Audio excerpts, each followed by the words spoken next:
एक समय की बात है, नारद मुनि धरती लोक पर प्रातः काल के समय पर कहीं जा रहे थे। तभी उन्हें एक उदास गौ माता दिखाई दिया। मुनि ने उससे पूछा, तुम उदास और चिंतित क्यों हो? गौ माता बोली, प्रणाम मुनिवर। और कहा, मैंने बहुत से साधु और संत के संगत में रही, लेकिन मेरी एक प्रश्न का उचित उत्तर अभी तक प्राप्त नहीं हुआ।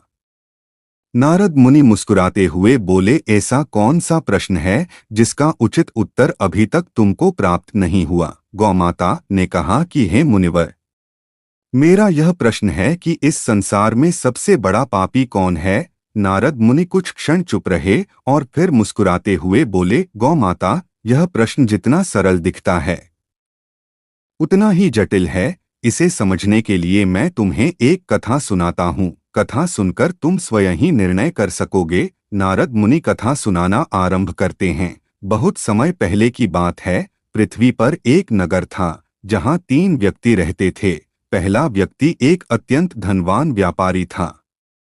उसने अपने धन से एक विशाल हवेली बनवाई थी, लेकिन वह हवेली इतनी बंद थी कि उसमें न सूर्य का प्रकाश आता था और न हवा। दूसरा व्यक्ति एक तपस्वी साधु था जो एकांतवास में तपस्या करता था। उसका आश्रम बड़ा था, लेकिन उसका मुख्य द्वार सदा बंद रहता था। तीसरा व्यक्ति एक साधारण गृहस्थ था जिसका घर छोटा परंतु सजीव और हवादार था। समय बीता और तीनों की मृत्यु हो गई।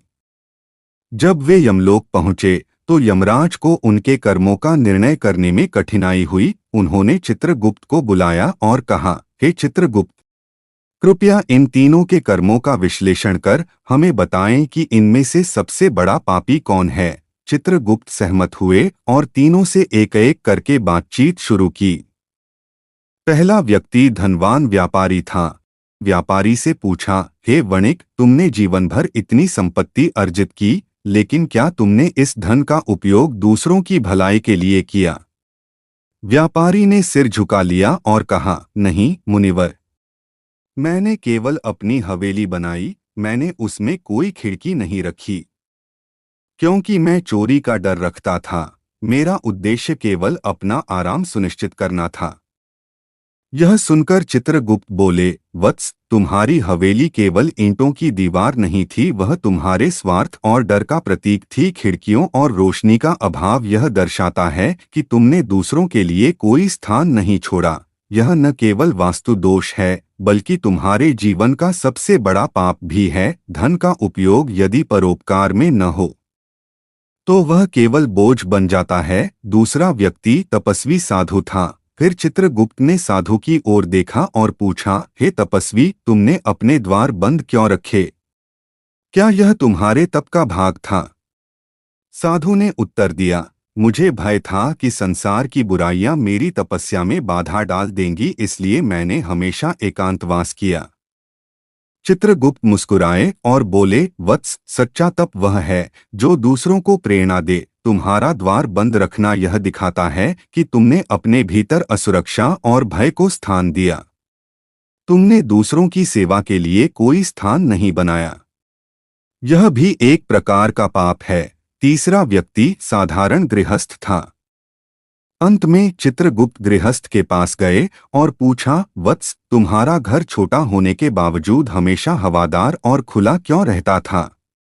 गृहस्थ ने कहा, मैं मानता हूँ कि सुख केवल अपने लिए नहीं बल्कि दूसरों के साथ बांटने में है। मेरे घर में खिड़कियां थीं ताकि सूर्य की रोशनी और हवा हमेशा प्रवेश कर सके। जो भी मेरे घर आता उसका मैं सत्कार करता। यह सुनकर चित्रगुप्त प्रसन्न हुए और बोले, तुम्हारा छोटा घर भी एक बड़े हृदय का प्रतीक है। खिड़कियों और दरवाजों के माध्यम से तुमने न केवल प्रकृति बल्कि समाज के लिए भी स्थान बनाया। यही सच्चा धर्म और वास्तु का पालन है। कथा समाप्त कर नारद मुनि ने गौ माता को संबोधित करते हुए कुछ महत्वपूर्ण वास्तु सुझाव दिए। खुला और हवादार घर में पर्याप्त खिड़कियां और दरवाजे रखें ताकि ताज़ी हवा और प्राकृतिक रोशनी आ सके। इससे घर में सकारात्मक ऊर्जा बनी रहती है। मुख्य द्वार की दिशा, मुख्य द्वार उत्तर या पूर्व दिशा में हो ताकि ऊर्जा का प्रवाह अच्छा रहे। साफ सुथरा वातावरण, घर में साफ सफाई रखना अनिवार्य है। यह न केवल स्वास्थ्य बल्कि मानसिक शांति के लिए भी आवश्यक है। परोपकार के लिए स्थान, अपने घर और हृदय दोनों को दूसरों के लिए खुला रखें। स्वार्थ का त्याग करें, क्योंकि यही सबसे बड़ा पाप है। पौधे लगाएं, घर के आंगन या बालकनी में तुलसी या अशोक जैसे पौधे लगाएं। ये घर में सुख समृद्धि लाते हैं।